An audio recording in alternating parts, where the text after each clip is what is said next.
We're live. Good morning, everyone, and welcome to another edition of Your Life, Your Voice.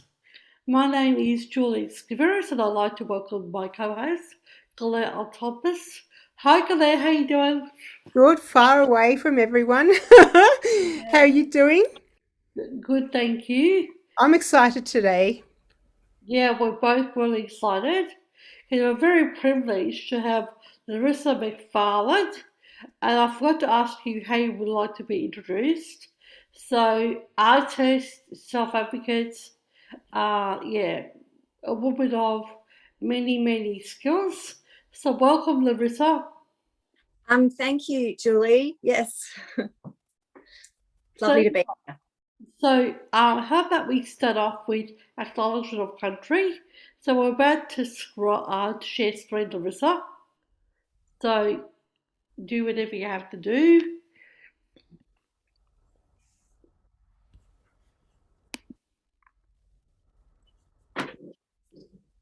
We're live. Good morning, everyone, and welcome to another edition of Your Life, Your Voice. My name is Julie Skiveris, and I'd like to welcome my co-host, Galette Altopis. Hi, Galette, how you doing? Good.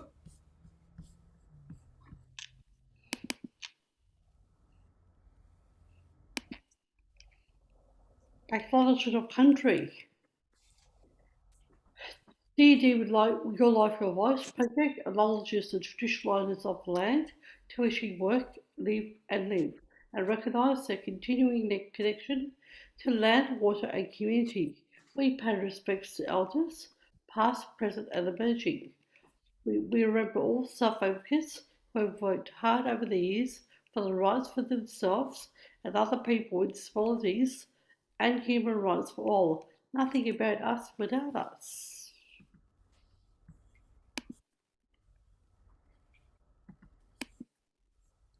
Okay, Larissa, we're back. So, I don't know, would you like to start off by explaining to people why we had to let you know about the screen share? Sure, I will. First, I just also want to acknowledge that I'm coming today from the lands of the Bunurong people of the Kulin Nation, and that acknowledge that sovereignty has never been ceded, and this is stolen land, and always will, and always will be, always was, always will be Aboriginal land. Yeah, I requested that because I live with a 22-year-old brain injury, which has affected my vestibular system, so that I now get to wear fancy glasses. Apologies, because they're not actually so dark in real life, but the screen makes them dark. That's the way it is. But I have difficulty with things moving very quickly, and flashing lights, and cameras flashing, strobing, and they all cause me nausea. And during lockdown, during COVID, when everybody started using Zoom and the world became apparently more accessible for so many people, it actually became less accessible for me, because people sharing screens and then scrolling can really cause me to become very nauseous for days. So it's a big issue for me to try to avoid. And I suspect there's lots of people out there too, particularly with brain injury, who might experience this but haven't worked it out, because it actually took me, I think it was 17 years to get this diagnosed. I knew there was a problem, like with vacuuming and doing the dishes, but I thought it was just me being having some psychosomatic reaction, something, I'm not sure, but it actually is located in my brain, as is everything is in our brains. I'm just talking too much right now, so let's get back on track. Do you want me to introduce myself? Yeah, you can talk about whatever you like. So, and not to like interrupt you, but like dealing with the medical profession, you say took 17 years. And unfortunately, why did it take so long? I've had the same type of, um, you know, incidences, and I've never had any diagnosis. So it's really interesting that I had to combine both naturopathy and and medical combined, and there needs to be more recognition for other alternative remedies that can knock things on the head. Uh, the And better. I think, I was going to say, add to that, I think there's also a lot of wisdom in our own bodies, and that I mean, I think most disabled people, but I'll speak from brain injury perspective, to recover or to learn to live with your brain injury requires you to be quite creative and try out lots of different things and be very patient and to work hard. And through all those things, you learn a great deal of skills about how to manage your body and your brain. And unfortunately, I think they're often not validated in the face of Western medicine, and sometimes alternative medicine too dismisses the person's own skills and resilience around managing their issues. Yeah. Well, with kinesiology, which is what I've been doing for a long time, it's actually holistic, so it's mind, body, and soul. And the practitioners, they ask your body. They have a machine. They ask your body, and um, so for me, I've found success, but to a degree, if you don't believe in what you're doing, or if you don't believe in the practice, it's less likely to impact you. But with me, I had no other option but to look outside the box, and I found lots of interesting healings, and because it's an ongoing process, so I need constant, review and of my whole body and my soul and my it's actually quite complex in its application, but it's basically asking the body what it needs to function. So it's a little bit of a side issue. Anyway, so Larissa, back to you. Oh, you were going to take me on a whole train there. And now I've actually forgotten what I was going to say. I support, yes. Ask me another question and we'll get back on track. Well, okay. What about you? You tell us a little bit about your background. How about that? Okay. So when if you were giving me a form to fill out, which we have to do almost every day all the time, and it said what's your background, I would probably write disability culture or disabled culture, because that feels like the background that's relevant to me. But prior to having a brain injury 22 years ago, I grew up in Melbourne, but I actually was born in London to English and Scottish parents, and then I immigrated out here and arrived the day after the bridge fell down, the Westgate Bridge. So I feel like that's played a bit of a role in my life a little bit. I'm not quite yet. That's just a bit of info. I don't know if you want to know that much about me before my brain injury. It's not something I really talk about much because I feel that, I mean, I'm happy to, but it's just that I feel that when people tell stories about their brain injury, I've been thinking a lot about this for the last few years, and I feel like we very much fall into a sort of ableist model of sharing stories, which is, people with brain injury, for the most part, we haven't learned how to tell the story in our own way that values ourselves. And instead, we tend to tell a story of who we were and then what the incident that happened that caused our brain injury, and then all the losses. And I think that, and then we might talk about how we've grown up, and then so for a while there, we're seen as a very tragic figure, and then sometimes we're then seen as inspirational. And there really isn't anywhere in between. And I think the experience of brain injury, just like the experience of anyone with a disability or indeed life, I think that that experience is everything. It's just a normal life. We're more than just a tragedy and an inspiration. Tragedy happens to everybody all the time. But I think that some people sort of get lumped with that. So having said that, I had a fairly middle class, privileged upbringing, and I went to medical school because that was my sort of dream, I think, to become a doctor. Didn't really work out. After 5.5 years, I left because I didn't really fit in, and I didn't really agree with the system and the way it treated people, and its sexism and its homophobia and its racism and all those things. It's very conservative. I feel quite lucky that I left, that I had that experience, though, because it really taught me that my authenticity and integrity to myself was really important. And I felt like when I was in med school, I was losing my identity and the things that were important to me because I was having to let go of attitudes and behaviours and things that were not approved of. So, yeah. And then I actually ended up, after I left med school, I went and became a bit of worked in the environment movement and in social justice, and did a lot of community activism around the environment and also around women's rights and queer rights as well. And so I feel quite fortunate again for that, because when I acquired my brain injury, you sure need to be able to advocate for yourself. And I still don't think I'm great at that, but I've still got a long way to go. But I think it's a really hard system to advocate for yourself. We are often dismissed.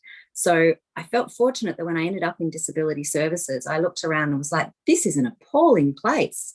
But I think I also experienced that frog in water, hot water scenario where, I was thrown in and I was appalled, but then I just became immune to it, or I desensitized to it. And in a way, I became institutionalized, which I'm still working to undo.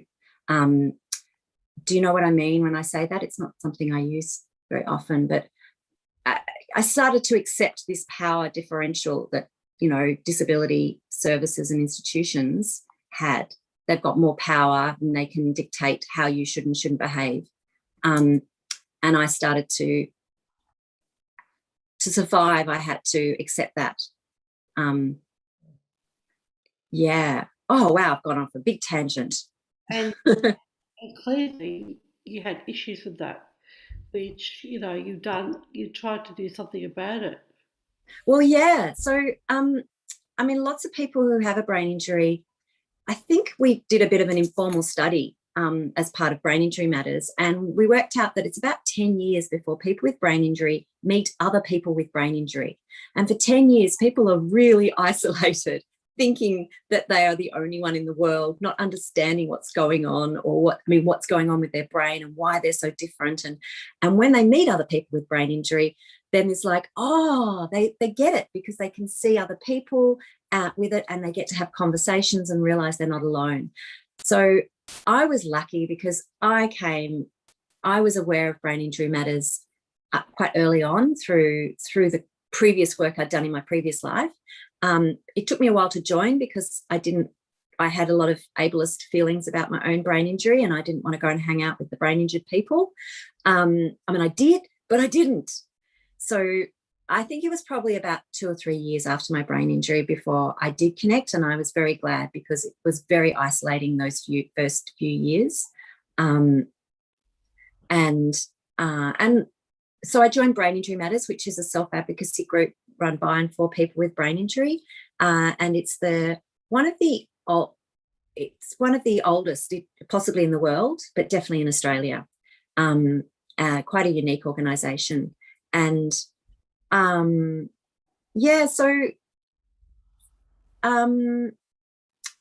I suppose through that, my commitment to my education around disability rights began through hanging out with other people and learning. And it's a slow learn, though. It really is. Like I joined committees, my local council, for example, their Disability Access Committee.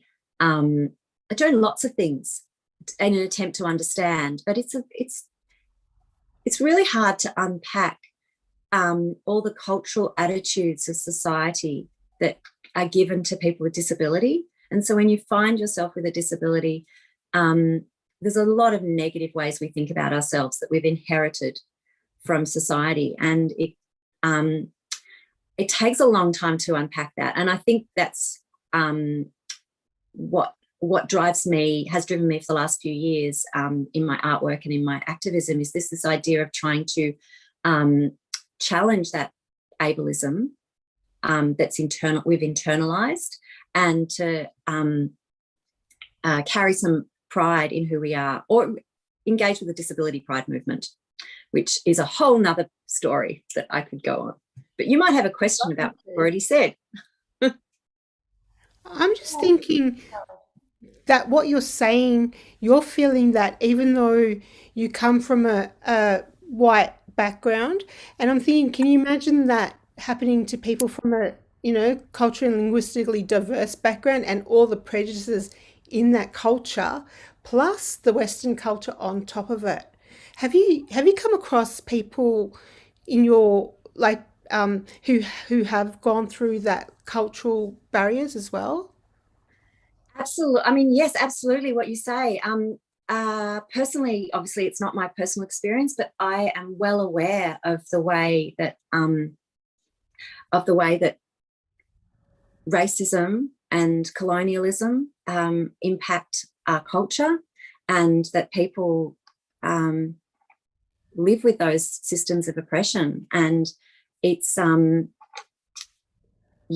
it's a big issue. And I mean, it's one of the reasons, for example, that people with disability represent 20% of the population in Australia, but in Indigenous community it's way higher.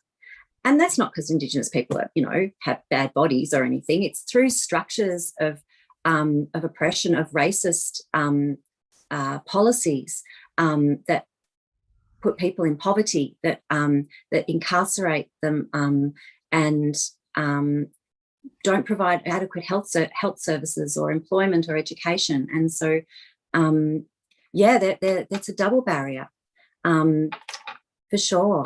And alongside that, I mean, I have worked for quite a number of years with Women with Disabilities Victoria, and we also talk about the ways that disabled women are also affected, not just by ableism, but also sexism. And then, as you say, there's so many other ways in which, when we are not part of that dominant culture or that dominant identity, we can struggle. So if you're trans or gay, or of a different racial culture, it's massive. So where do we start? Where do we start? In your opinion? I've been doing a little bit of research. I'm not a reader. So annoying in my life at the moment. Since my brain injury, I'm not particularly a reader, but I am aware. I've been looking to the States, which is where I discovered the disability pride movement, and I can come back to that later if you want. But there's a sort of a framework that a lot of disability activists in America work with, which is disability justice, and the idea that we are disadvantaged and discriminated against, not just through our disability, but through all the other ways at the intersections of our culture and identity. And there's actually an amazing list of 10 principles of disability justice, which is freely available if you Google it. And it talks about some of the ways in which we can address those issues. And I think what you're doing here, like identifying the issue around the intersection of cold communities and disability communities, and talking about it, centering those voices, I'm currently, one of the committees I sit on at the moment, we're recruiting, and we've had conversations about the fact that we don't have any representation of people from this is a disabled organisation, but we don't currently on our board have any people from non-English speaking backgrounds or in diverse nations, and that we really need to be addressing that. Which board is this? Sorry? Which board is this? oh, I don't know if I should give it away too much, but it's not. It's I sit on the board of Arts Access Australia. So I am an artist. I became an artist through my brain injury, which is a great gift. I can't imagine life not being an artist. And yes, I joined the board last year. It's like the peak body of for disabled artists and arts workers within disability. It's a disability-led organisation. We did lose our Australia Council funding last year for the first time in quite a number of years. So we're currently had to scale back a lot, and we only have 2 part-time employees. Although we are planning to have our annual meeting place in Brisbane this year, which will be able to be accessed via online as well as in person. So if you've got any interest if you're an artist, it's a great place to go and hang out and meet some other artists and see what's going on in disability arts land. Just picking up on something you said quite a while ago, in that the intersectionalities, the cold environment, colonialisation, something that struck me was that another colleague of mine, Christine, says that people need to be around people of their own kind. So, and that's not like, it's not to say that, you have to be with people of your own kind all the time, but people have to understand and find solidarity with, say, people with ABIs and find those connections. And from a cold perspective, because I've done quite a bit of work in the area, the sector, and cold parents, caregivers, like to like some cold parents try to normalize disability, and are very narrow-minded, or they don't want to accept disability in their child's life. So yeah, it must be very, very difficult for them as a parent to navigate these issues. And coming from a cold perspective with language barriers, my parents had really severe language barriers. Their attitude was, we'll just like, normalize, or, normalize the situation, and treat her like everyone else.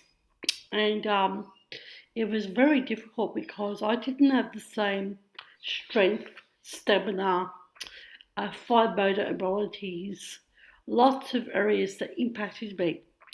But there was no recognition, absolutely zero. So I was bullied, not only from my peers in the school environment, bullied at home, and belittled, and so it was a really difficult area to navigate in my life.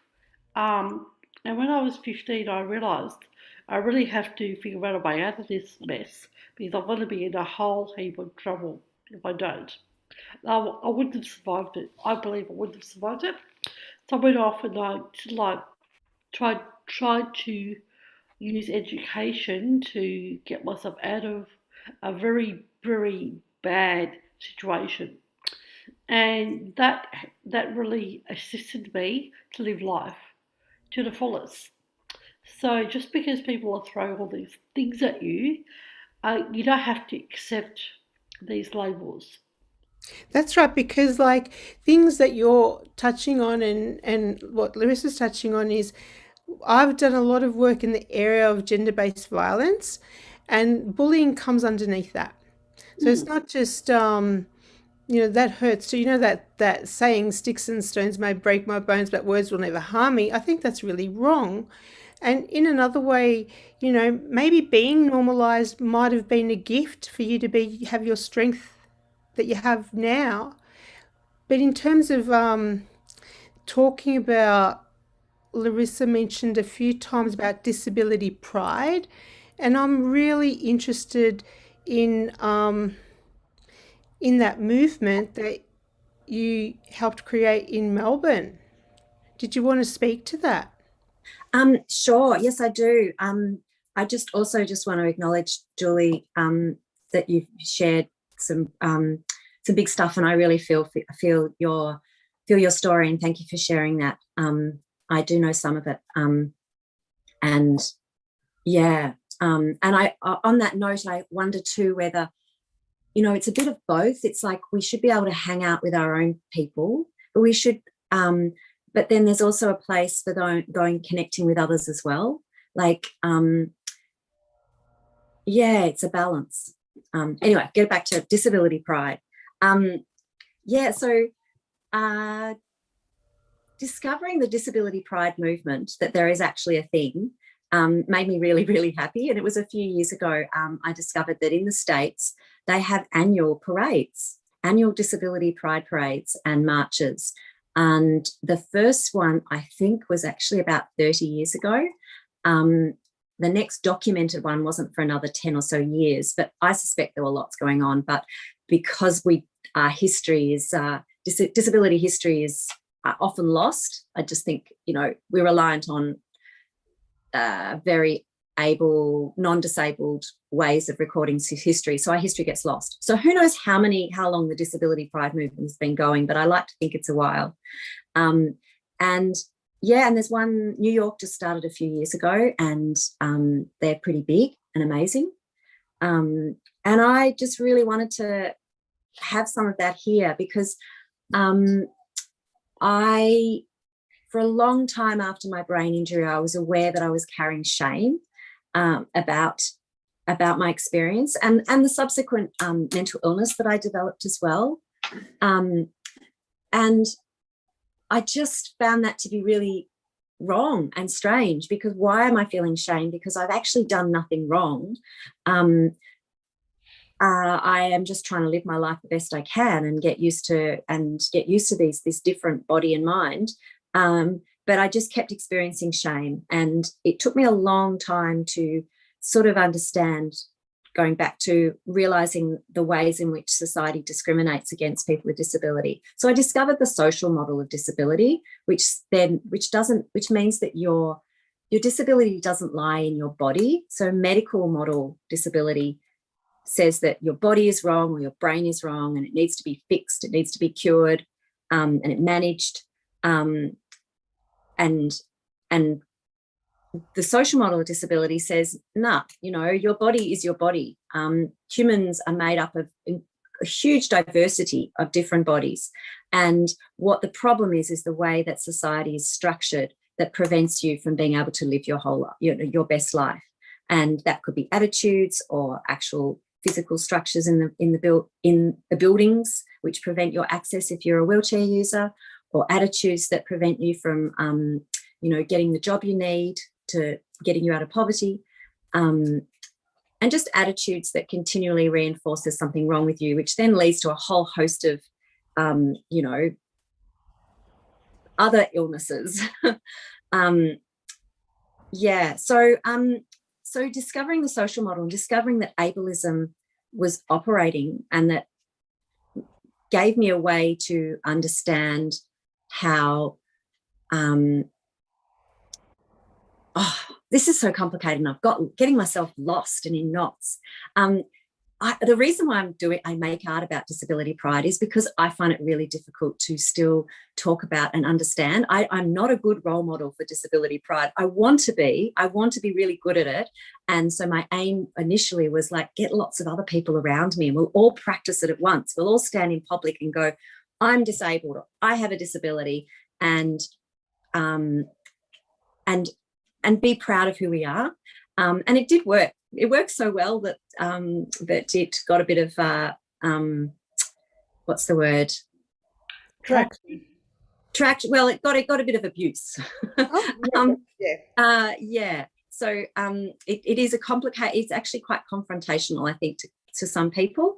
It's difficult for disabled people because, for many of us, we've spent our lives thinking that disability is bad. And so that when somebody says, no, you should be proud of your disability, it's a little bit confusing. But it's also really confrontational to people who don't have a disability. They're often afraid of disability. They're afraid it's going to happen to them. And just so let's not talk about it. Let's that elephant, we'll put it in the corner. I think it's not just COLD communities that don't like identifying or talking about disability. It's pretty much, I think definitely Western communities. So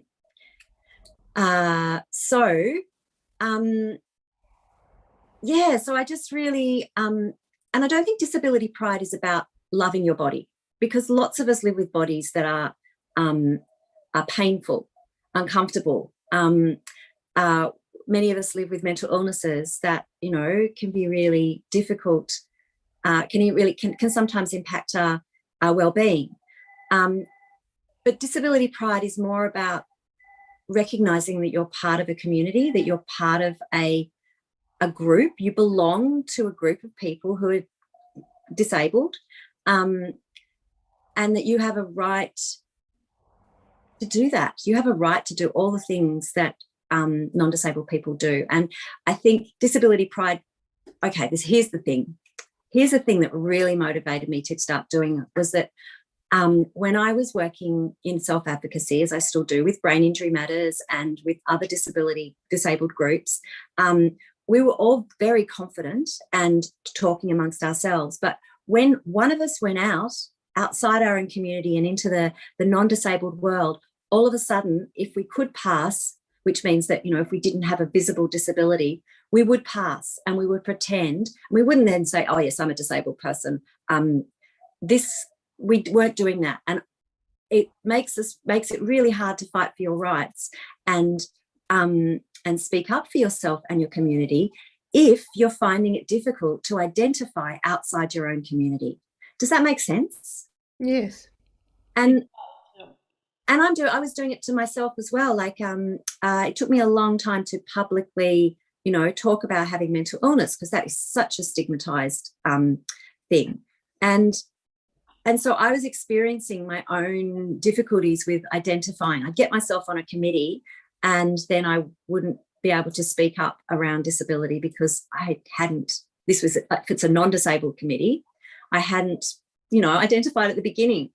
And so disability pride, I suppose, helped me to go, well, if we can get people identifying and not feeling shame or embarrassment or fear, because a lot of it is around fear that we're going to be treated differently.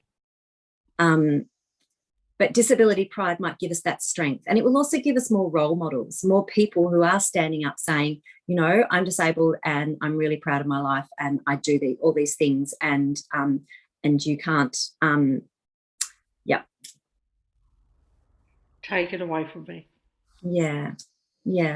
And I know I'm going all over the place, but the other thing,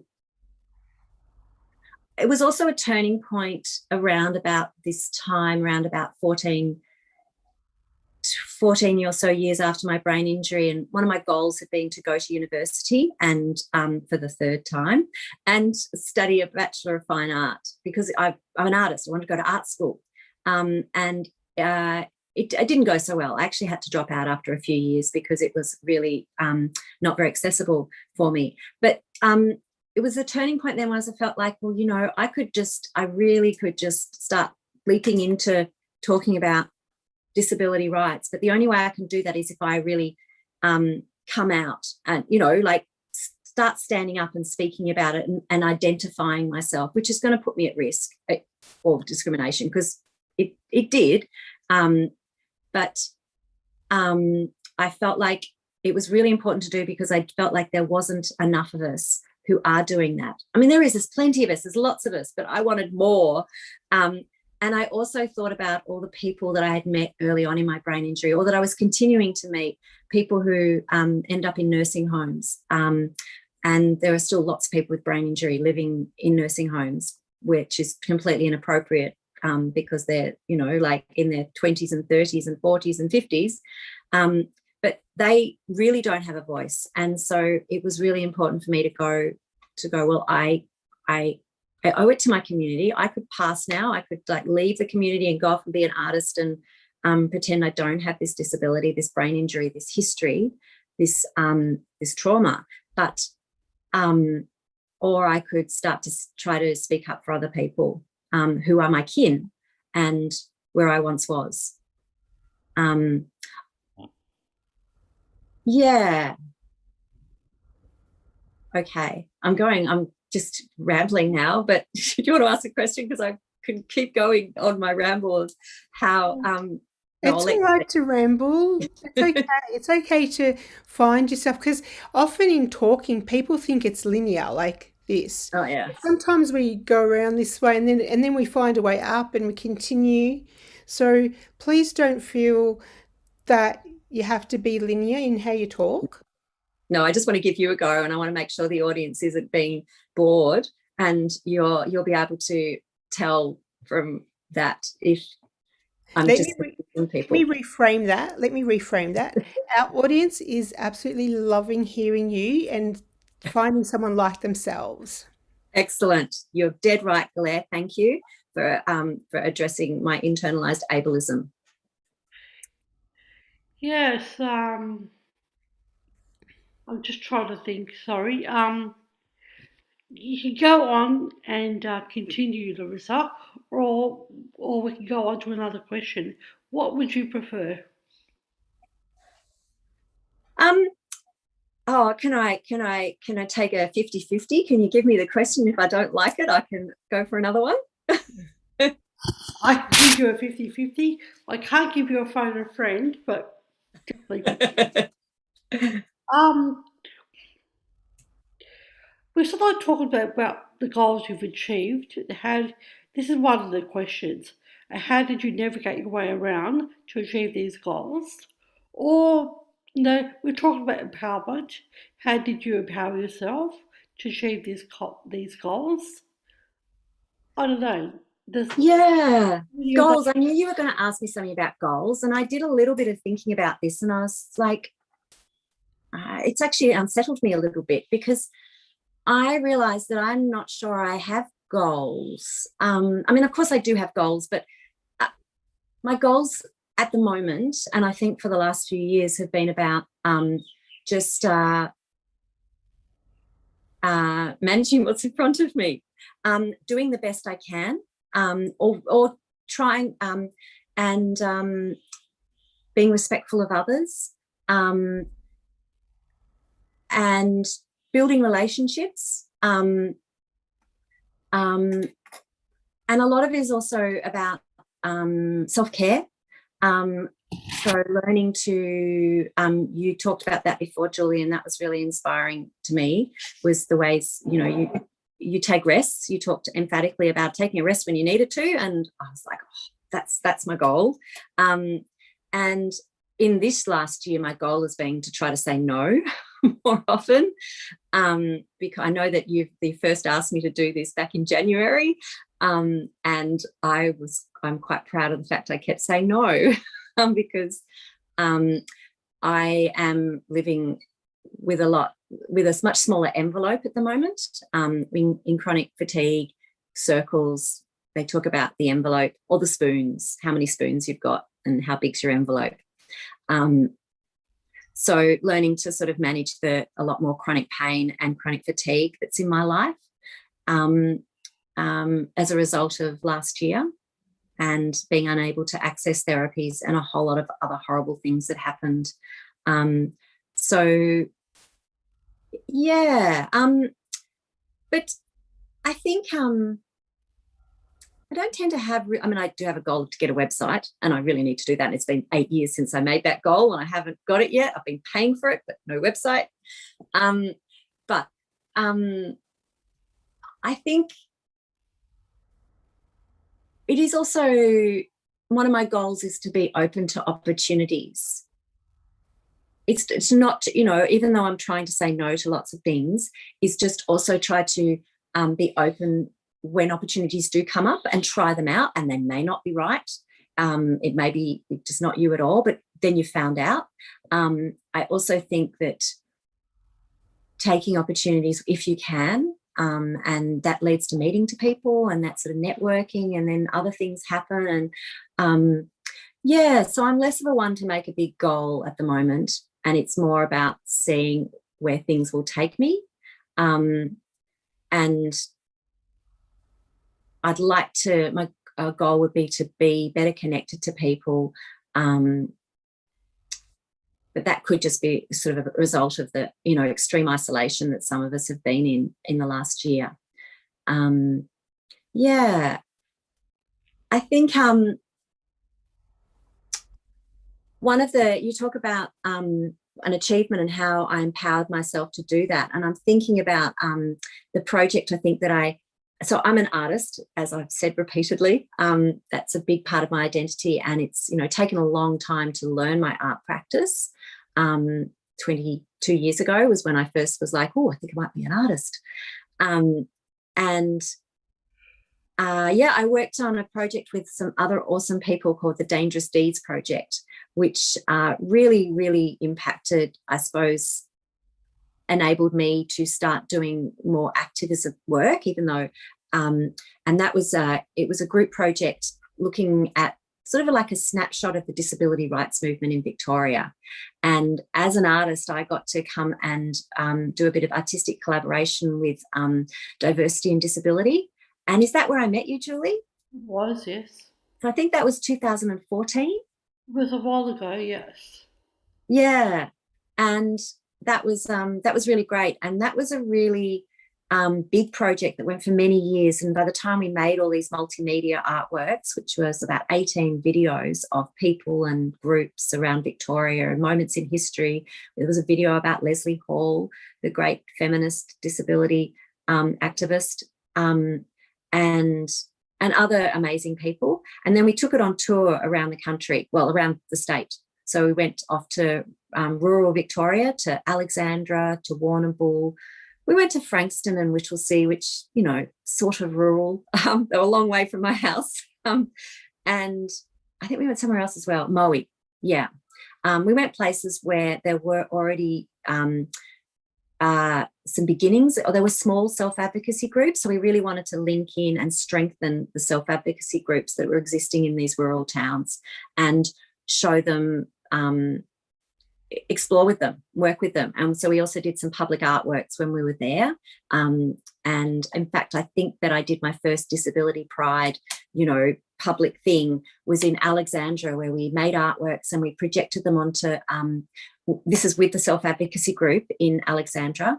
We made images and artworks exploring disability rights and disability slogans, and we then projected them onto the main town hall building in the town, and it was part of the 150th celebrations, which is actually really problematic because, but anyway, according to them, it was 150 years.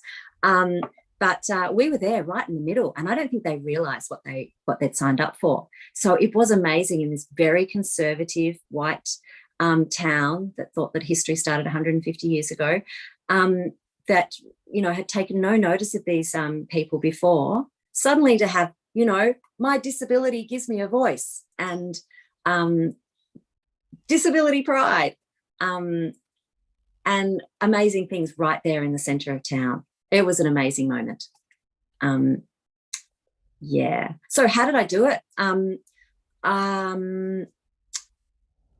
A big part of my practice, and I think that's why I call myself an artist, is that I have to be brave.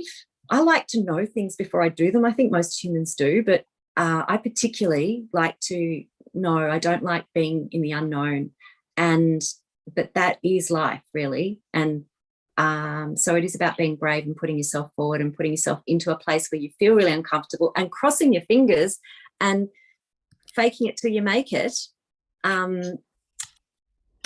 has got me a long way. I also am pretty lucky. I think there's quite a bit of luck in life, luck to be born with privilege. And I was lucky to be born to be a really hard worker. So that gets me places too. Yeah. Okay. I think that hard work is definitely something that should be commended, because some people only see the end result of something, like the artwork that you're going to produce, and they don't see the toil and all the aches and pains of the things that you have to do. And personally, that's been like in my life too, even though I'm not an artist. So people see the end result without seeing, all the study and all the pain in my body, and so we all have our journey. We And do. so Can I contradict? go Oh, on. I was going to say, I need to contradict myself, because I talked about just, there being luck, about, where you're born, for example, and what privileges you're born with. And but I actually think I want to contradict myself and actually say there is also no such thing as luck, because all the achievements I have made, they've happened because other people have paved a way before me. If in working in disability arts and disability rights, there are people who have been fighting and acting, advocating for disability rights and a place for disabled people for a very long time, forever. And so I am really building off that. So I think it's really important that I recognise, that we're part of a bigger system, and it's not just me being, oh, I'm amazing, because the things that I do I'm only learning from other people and people who've created the space for me. But you've also won a scholarship too for your hard work. Yes. So I'm just saying, yes, people pave the way before us, but we also pave it as well at the same time. Absolutely. Yes. Yeah, absolutely. Oh yeah, you can't just sit back and let things come to you, because they won't.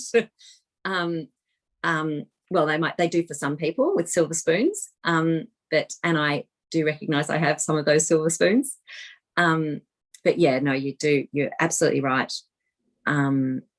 Yeah, and I do feel fortunate that for the most part I haven't always followed the status quo.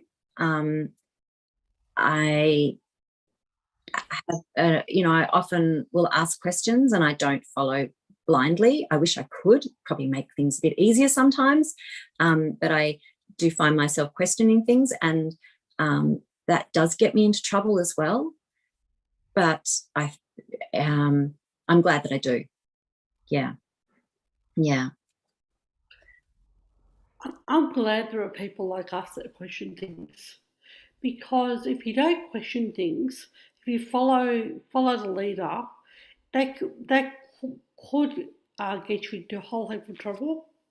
That's right. I think it's important to respect our leaders, and support our leaders and support each other in our community. But that, none of us are perfect, and leaders will get it wrong too. And it's important to be able to, let them know.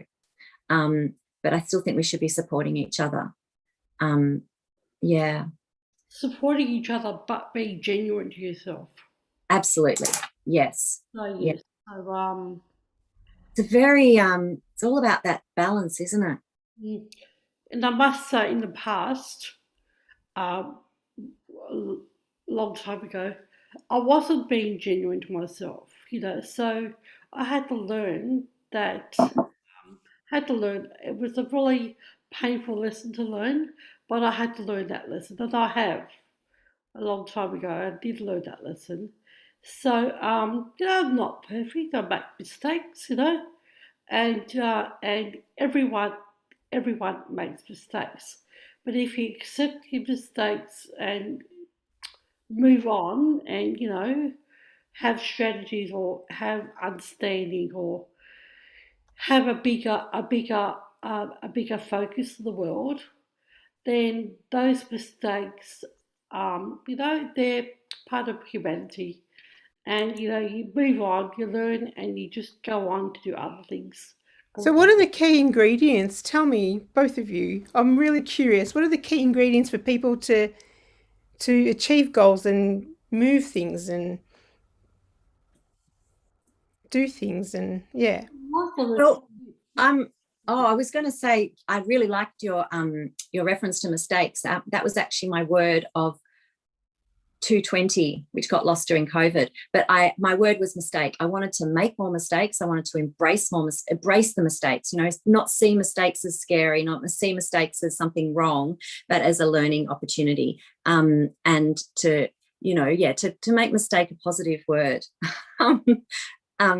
So I think that is a key ingredient for making things happen, is being willing to make the mistakes, because you'll then learn the next step. And I think maybe I'll readopt that word for this year. Thank you, Galere. Mistake. What was the question again? What is the ingredients to... What are the key ingredients for you, or for what you've seen, to empower yourself or other people and achieve things and do things? Like, in a nutshell, what are the key ingredients? What is it? What would you call them? Just get out there, really. Yes. I think for me, it would be connection to community. I mean, in terms if I actually, whatever I would be doing, connecting to community who are related to that project, because not only will I find strength there and I'll find wisdom and knowledge, but I'll also find support and meaning, and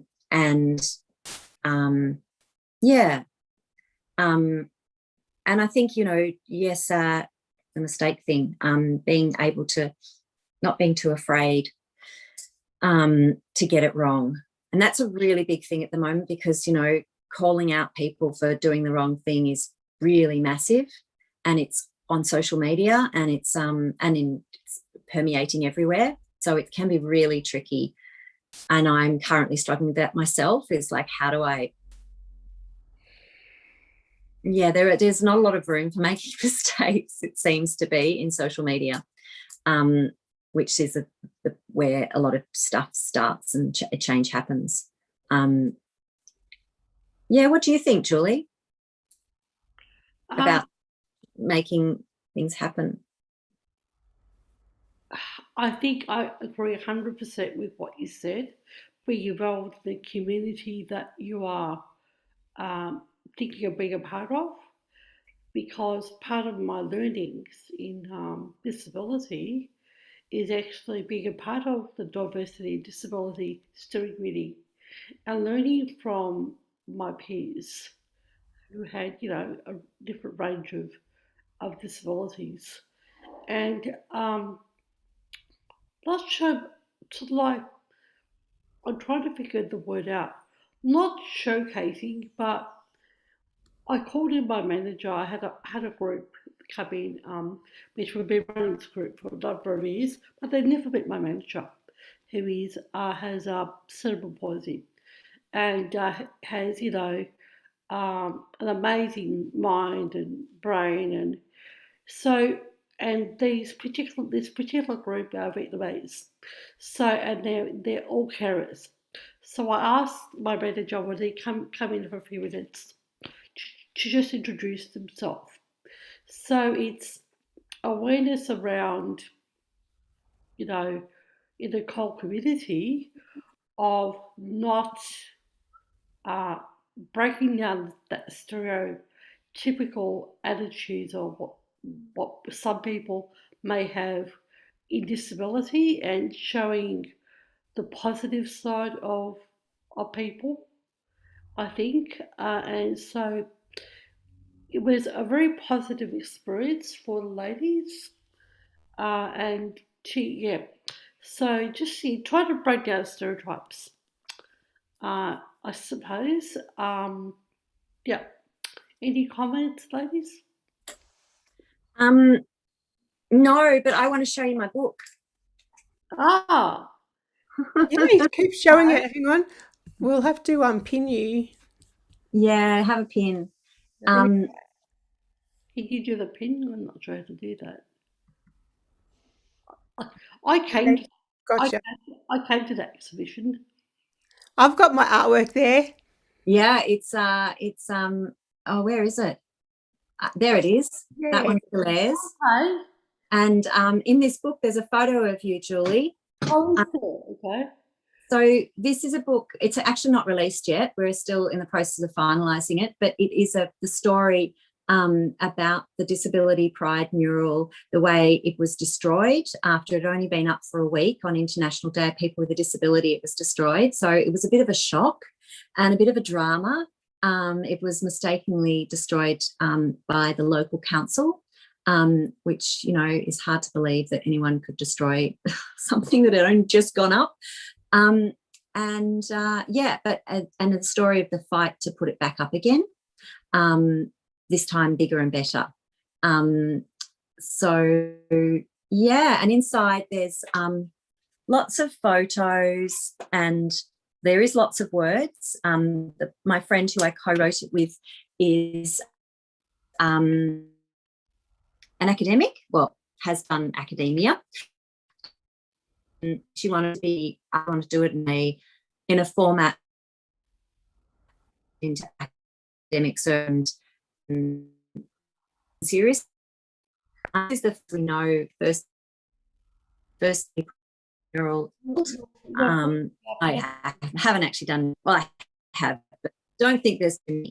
So it's a big deal. I'm off pin now, so I can see you. Yeah, you're freezing up.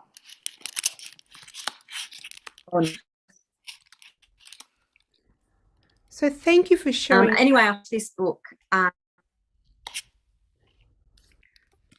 will you come back on when it gets published? We're allowed to meet or show. Sure. Yeah.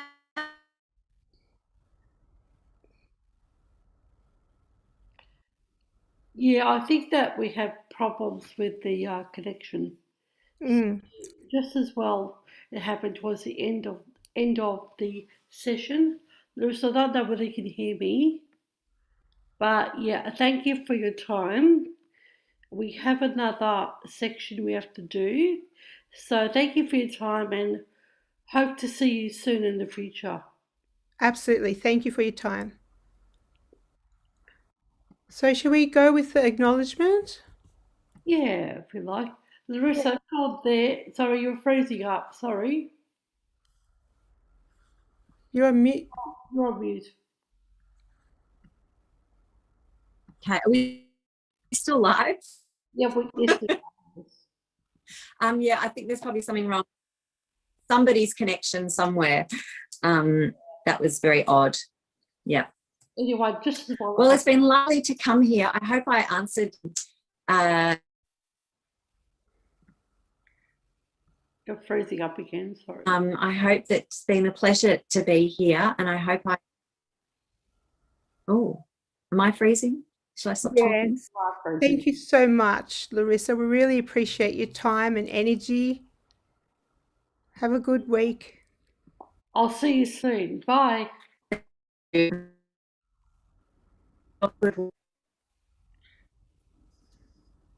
Okay, so we have to keep moving on. Sorry about that. I don't know if you can hear us, Larissa, but Julie, you're right. So I'll just quickly go through our acknowledgement. Screen share. We're doing screen share. Sure. So just letting Larissa know we're doing. Larissa, we're screen sharing. Are we going to do the segment? This is the weirdest experience. I don't know what's going on. Okay, so we would like to thank the Emma. I think I should leave. We'll leave it up to you to decide. Yeah, so we would like to thank the MRCNW management for their support they give to the DND Your Life, Your Voice project. This YouTube channel is funded by the Victorian DHHS and Moreland City Council. DND would like to thank them for providing funding to this progressive thinking out of the box project, especially in these times living through the pandemic. COVID-19 has been difficult for us. For people with disabilities being in isolation. This channel is for them too, and in the next sessions we will be providing information and support on COVID-19 and lockdown. We would like to thank our guest speaker today, Larissa MacFarlane. This project would like your ideas and what NDIS topics and guest speakers you would like Your Life, Your Voice to explore. Please feel free to email us on DND, Your Life, Your Voice @gmail.com. So that's DND, Your Life, Your Voice @gmail.com. So we're going to do a segment, Claire. What do you think? I think we've reached time, Okay. but up to you what you want to do. That's okay if we want to go over. Yeah, we'll do. It won't take too long, so we'll just do our segment. We're screen sharing again. Let's have a look. I have to figure out where it is.